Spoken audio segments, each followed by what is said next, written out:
Earth signs, tignan po natin kung ano ang mensahe para sa iyo ngayong araw. Keep in mind po na ito ay general reading lamang, so hindi po lahat ay makaka-relate, so be open-minded. Sa mga hindi pa po nakasubscribe dito sa ating channel, please subscribe na po kayo and palike na din po ng ating video. At sa mga nais naman pong mag-avail ng ating private readings, ng ating Evil Eye Amulet, ng ating Cures Bracelet, makikita nyo po yung link sa description box. Sorrow Intentions by Aliana Reyes, okay? Tignan natin kung ano yung mensahe para sa iyo. Spirit guide, mensahe po natin kay Earth signs, Taurus, Virgo, Capricorn, Sun, Moon, Rising, and Venus. Tignan natin ano ba yung mensahe para sa iyo.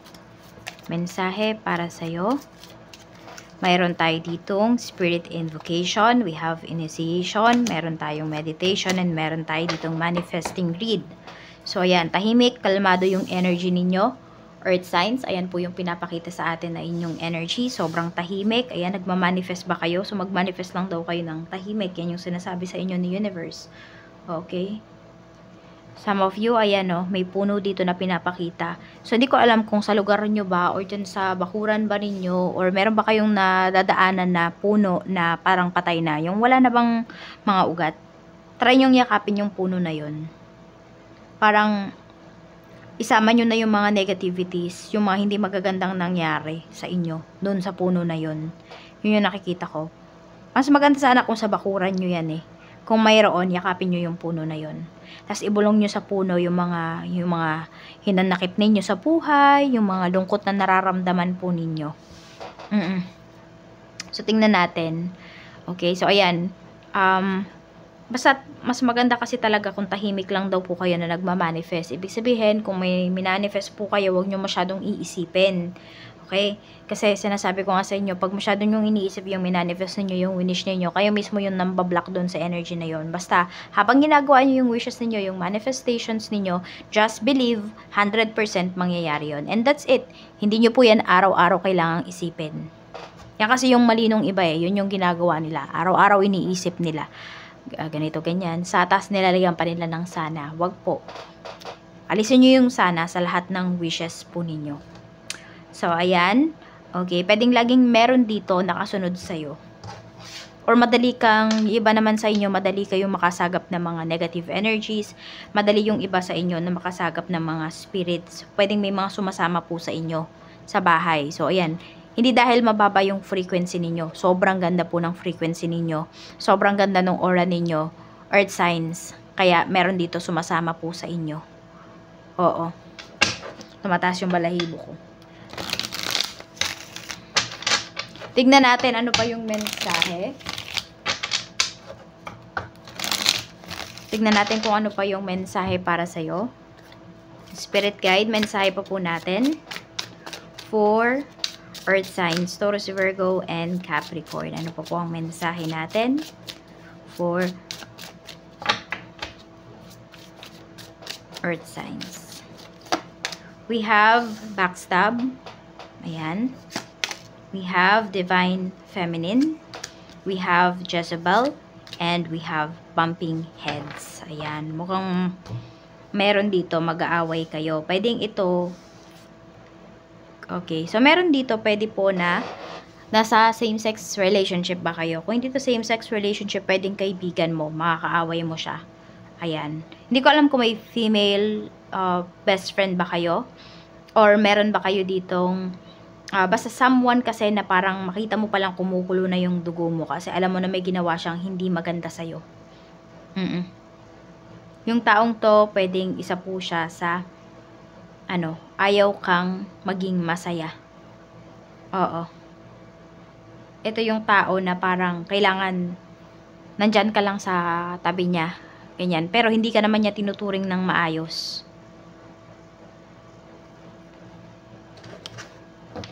Tingnan natin. Meron dito, ayan po.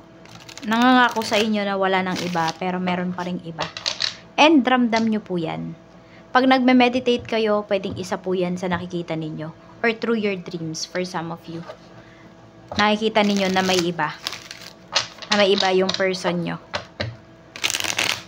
Tingnan natin.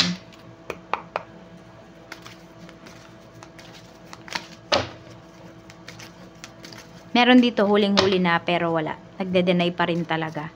Ano pa yung mga pwedeng mangyari sa'yo ngayong araw na ito? So, we have 4 of Pentacles. Okay, kayo din mismo, may mga pains kayo. Okay, may mga pangyayari sa life ninyo na hindi nyo pa rin talaga nakakalimutan. So, kayo po mismo ay, ayan, nahihirapan. Tignan natin. Meron naman dito, pwede po nag-iipon lang yung iba sa inyo ng evidences.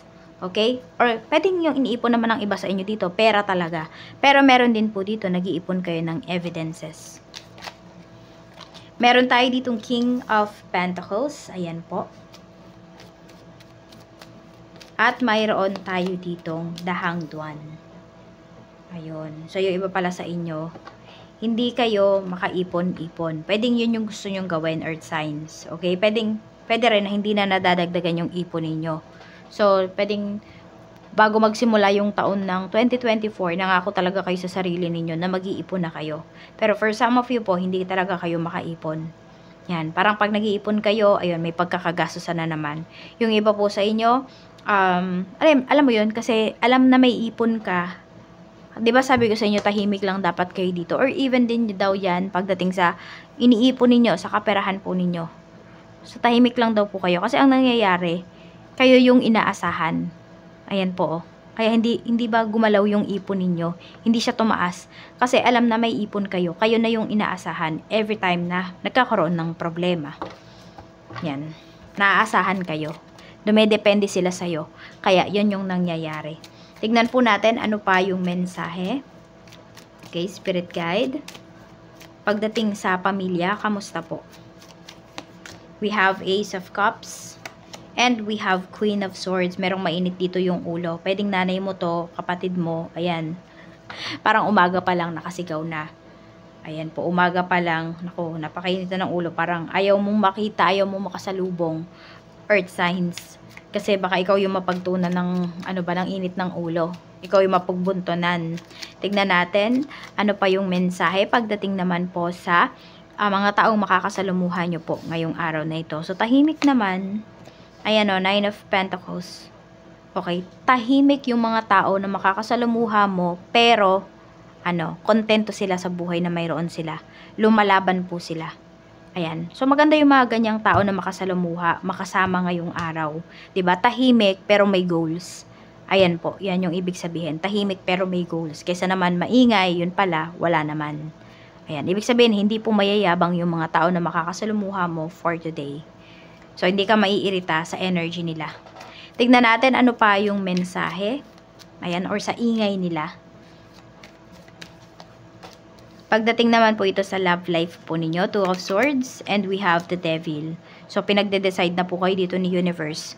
Sinasabihan kayo dito na kung may gagawin man daw po kayo, ayan, kung sino man yung pipiliin ninyo, baka dalawa yung person ninyo dito. So, ayan. We have the Hierophant. Kung saan daw kayo may peace of mind, yun yung piliin ninyo. Napaka-importante po ng ating peace of mind. So, kung saan kayo may katahimikan, may solitude, yun po yung piliin ninyo. Kasi pwedeng yung tao na yun din yung makakasama ninyo pagka sa growth po ninyo. Ayan, pagdating sa success ninyo. Tignan natin ano pa yung mensahe. Yung iba po nasa isang toxic relationship na kayo, hindi po kayo makaalis kasi pwedeng meron dito kasal na kayo. Yan, parang alam mo yun, hindi mo basta-basta pwedeng iwan. Tignan natin ano pa yung mensahe pagdating naman po sa kaperahan. We have Page of Wands and we have Strength. Focus talaga kayo. Mag-focus daw talaga kayo sa inyong kaperahan. Huwag nyong hayaan na hanggang dyan lang yung pera ninyo. Bago matapos yung taon na to or even yung month na to ng June. Ayan, huwag nyo daw hahayaan na hindi gumalaw yung kaperahan po ninyo. Tignan natin ano pa yung mensahe. Pwedeng meron din kayo ditong parang di ko alam kung ano tong gagawin ninyo ngayong araw, pero may kikitain po kayo dito. Tignan natin pagdating naman po sa inyong negosyo. Okay, sa mga mag-start pong mag-business, we have the World. I-start mo na po yan. Okay, sabi natin maganda yung month na to para i-start mo yan. Justice. And we have 6 of Pentacles. Ayan po. So, yung mga mag-start mag-business dyan, person nyo na yan kasi mababawi nyo daw agad yung inyong pinuhunan. Ayan po. Tapos, gawin mo daw talagang legal yung business mo. Ibig sabihin, kung may mga kailangan kang lakarin dito na papers, lakarin mo na siya para hindi ka magkaroon ng problema in the near future. At sa mga may current business naman po, we have Queen of Wands. Ayan, nagmamanifest talaga kayo dito. Knight of Cups. So, kung sino man po yung mga magiging kliyente mo ngayong araw na ito, napakaganda po ng energy kasi yan po ay mga minanifest mo. Ibig sabihin, yung magaganda ba yung mga vibration, maganda yung frequency ng mga tao na lalapit sa business mo. Siguro, hindi man sila sobrang dami, pero masasabi mo na solid yung mga taong to. Tignan natin, ano pa yung mensahe pagdating naman sa iyong, pagdating naman po sa iyong trabaho. Sa trabaho, we have 6 of Cups and we have 5 of Pentacles. Okay. Pagdating naman dito sa work, yung iba po sa inyo is wala na kayong peace of mind. Ayan po. Pwedeng delay pa nga yung sahod ninyo. Yung iba dito kasi pwedeng matagal na kayo sa trabaho. Kaya parang sinasabi dito okay lang kahit madelay yung ninyo, yung inyong salary. Parang alam mo yung sanay na daw kayo. Yun yung nakikita ko dito. Pero pwede po kasi na meron kayong dream job dito. So ayan.